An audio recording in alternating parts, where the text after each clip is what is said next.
नमस्कार, आपण पाहत आहात पावर मराठी न्यूज। चला तर जाणून घेऊया आपल्या जिल्ह्यातील स्थानिक घडामोडी। माझं बरोबर ना, 5 स्टार रेटिंग जे त्यांनी लावते आता, ते रेटिंग प्रशासकीय काळामध्ये या नगरपालिकेच्या प्रशासनानं केलेल्या कामावर त्यांना मिळाले। मला असं वाटतं की एकट्या प्रशासनाचं काम नाही, कुठे शहरातल्या सगळ्या लोकांनी मदत केल्या, पण त्यातून विरोधक असतील, दत्तादारी असतील, सामान्य नागरिक असेल, त्या सगळ्यांनी स्वच्छता पाळल्यामुळे तो नंबर मिळाला। त्याचं राजकारण काय संबंध, प्रशासनाचं पण काय संबंध। आणि लोक जेव्हा बाहेर पडले तेव्हा तुमचा संपर्क होता, त्यांचा एक चर्चा झाली, त्याच्यावर आरोप झाला नाही। असं काय अनिल अप्पा माझ्या संपर्कात नव्हते। अनिल अप्पांचं एक वैशिष्ट्य असं आहे, ते निष्ठावान भाजपचे कार्यकर्ते। आता तो कदाचित त्यांच्यावरती दुर्दैव प्रसंग असेल, राजकारणामध्ये इतके खालच्या सारखे डावपेच कधी खेळले जाऊ नये, माणसांना थोडं स्पष्ट वक्ता असावं, एखाद्याला द्यायचं नाही तर द्यायचं नाही म्हणून सांगायला पाहिजे। अनिल अप्पांसारख्या भाजपच्या जुन्या कार्यकर्त्यांचं त्यांनी खऱ्या अर्थानं भाजप काहीच अस्तित्व नव्हतं, त्यावेळेला ह्या लोकांनी प्रसंगी अपमान, टीका टिप्पणी सहन करून त्यांनी भाजप सांभाळली। त्या लोकांच्या त्या अन्याय झाला, ते आम्ही पहिल्यापासून सांगत होतो की भाजप खुर्द आणि भाजप बुद्रुक, भाजप खुर्दची वाईट अवस्था आहे।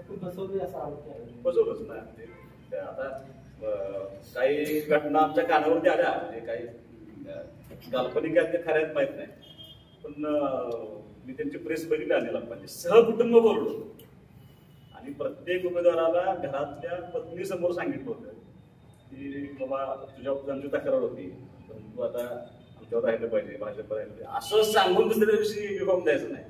ते आश्चर्यकारक आहे। अहमददादा बाबर यांची प्रभाग 2 मध्ये उमेदवारी होणं अपेक्षित होतं, आई वडिलांनी 9 मध्ये लढत आहे, तर त्याचं कारण काय? कारण असं आहे की जिथं पार्टीला आवश्यक आहे, अमोलदादा बाबर 2 मध्ये लढले असेल तर खूप मोठ्या फरकाने निवडणार असते। आधी 2 मध्ये सीट ही शिवसेनेचीच विजय होणार, पण पार्टीला आवश्यकता अशी वाटते की दादा जर 9 प्रभागामध्ये गेला तर आसपासच्या 4 प्रभागांच्या वरती त्याचा प्रभाव राहू शकतो। तो निर्णय करून आणि अमोलदादांची उमेदवारी प्रभाग क्रमांक 9 मध्ये केली।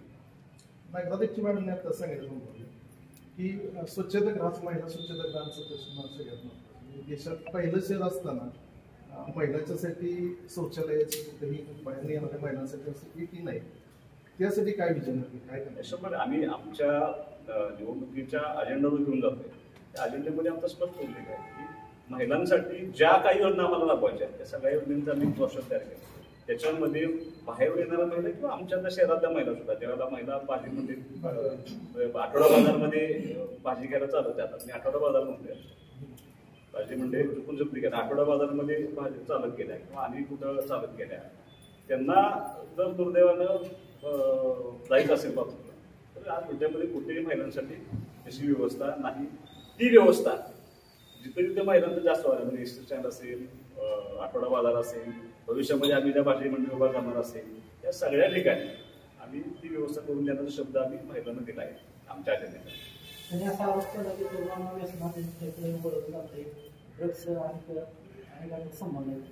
गेल्या अनेक दिवसामध्ये ज्या ड्रग्सच्या केसेस झाल्या ती कुणाची पार्टीचे कार्यकर्ते होते हा संशोधनाचा विषय आहे। त्यांच्या आणि त्यांचे डिजिटल पोस्टर्स असलेले फोटो माझ्याजवळ आहेत, ज्यांना अटक केली होती, ज्यांना कायदेशीर कारवाई झाल्या, ही सगळी मंडळी तुमच्या संबंधित मंडळी जग जाहीर बघितल्या। आणि माझा या ड्रग्स आणि व्यसनाधीन याविषयी माझं राजकीय मत नाही। जर त्याला आमच्या जर उद्या जरी आमचं कोणाला असेल तर आम्ही त्याला त्याचे पाठराखण करणार नाही, त्याला कठोर कारवाई केली आहे। आजपर्यंत तरी आमचं त्यात कोणाचाही समावेश आमच्या पार्टीच्या कोणाचे नाही, जे झालेत बऱ्यापैकी त्यांच्याच पार्टीत लोक सापडले। त्याविषयी तुम्ही विषय कायापालट करायचा असेल, आम्ही अनेक शब्द निवडणुकीला आमचे सगळे उमेदवार फिरतायत, एकत्रितपणे सगळे काम करतायत, लोकांच्या समोर गेल्यानंतर आम्ही पहिली गोष्ट अशी सांगतोय की तुम्हाला ह्या शहराचा विकास येत्या 5 वर्षामध्ये करून देण्याची ग्वाही आम्ही या निमित्तानं दिली।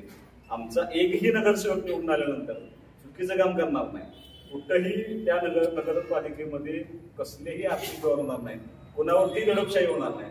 मी प्रत्येक भाषणामध्ये सांगतोय की आमचं पहिलं काम काय असेल तर आमची सत्ता आल्यानंतर विटे शहरामध्ये घर बांधायला कुणालाही पैसे द्यावे लागणार नाहीत, आणि जर आमचा नगरसेवक चुकला तर आम्ही सगळे एकत्र येऊन त्या नगरसेवकाला राजीनामा देण्यास भाग पाडू आणि त्याला बाहेर काढू असा शब्द लोकांना आणि ती टेक्निकल बाजू झाली. वास्तव असं आहे की गेल्या अनेक वर्षाचं जी लढत आहे की आमच्या या दोन पार्टीमध्ये संघर्ष आहे. आता मी कधीच पक्ष बदलला, मी चिन्ह बदललं. राष्ट्रवादी विरोधात मला आता 11-12 वर्ष आहे. समोरच्या पार्टीची अडचण अशी आहे की आता बरोबर 1 वर्षापूर्वी भाषणं काढली तर भाजपवरती इतक्या घामछाप टीका केली आणि आता कसं भाजप चांगलं हे सांगायचं आहे लोकांना, पटवून द्यायचं आहे. त्यामुळं मला असं वाटतं की उद्या 2029 साली हे भाजप बरोबर असतील का, हा भाजपच्या नेतृत्वाला सुद्धा प्रश्न आहे. त्यांच्या मनामध्ये पण ती शंका आहे. कारण मी 2024च्या विधानसभेच्या निवडणुकीला राष्ट्रवादीच्या अनेक लोकांना मी आवाहन केलं होतं की विधानसभा झाली की हे तुमच्या पक्षाबरोबर राहणार नाही, तसंच घडलं. आजही तुम्हाला सांगतो की माझं आता हे शेवटी असं डिजिटल फुटप्रिंट आहे, ते कधीच संपत नाही. आज तुम्हाला डिजिटल फुटप्रिंटच्या समोर सांगतो की 29च्या लोक विधानसभेच्या निवडणुकीला हे भाजपमध्ये असतील का, ही शंका तुम्हालाही आहे, मलाही आहे आणि भाजपच्या नेतृत्वाला पण आहे. भैया, रेणावेचा जो गट आहे तो रस्ता पूर्ण बाद झालाय, त्याचं कारण काय? तो राष्ट्रीय महामार्ग हस्तांतर झालाय. थांबलाय कशासाठी? कारण पीडब्ल्यूडी होता, तो राष्ट्रीय महामार्ग हस्तांतर झाला होता. ते कॉन्क्रीटचा रोड होता पूर्ण आणि तो फॉरेस्टच्या हद्दीतून रोड जातो. फॉरेस्टचं म्हणणं असं असतं की तुम्ही डांबरी करा, तुम्ही कॉन्क्रीटचा रोड परमनंट स्ट्रक्चर करायचं, असा त्यांचा नियम. त्यांचे कायदे खूप कडक आहे, सांगतो तुम्हाला. वाईडनिंग करून घेत नाही आपल्याला. आणि सेंट्रल गव्हर्नमेंटचं म्हणणं असं की तो वाईडनिंग करून का. मी बघितलं तर रेणावेचा घाट, रेवणगावचा घाट,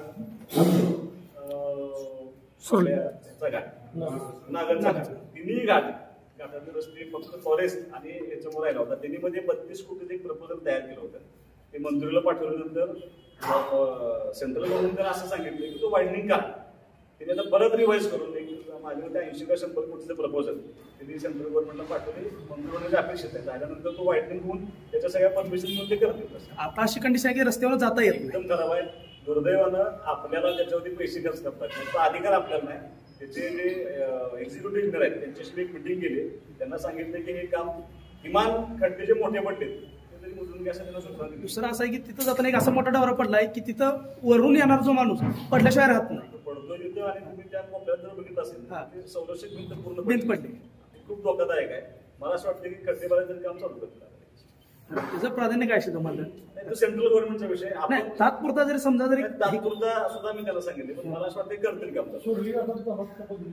पुन्हा भेटूया अशाच आणखी एका खास बातमी सोबत. आपला जिल्हा, आपली पावर, पावर मराठी न्यूज. एकच नजर, चौफेर खबर. मित्रांनो, व्हिडिओ आवडला असेल तर लाईक, शेअर, सबस्क्राईब करायला विसरू नका.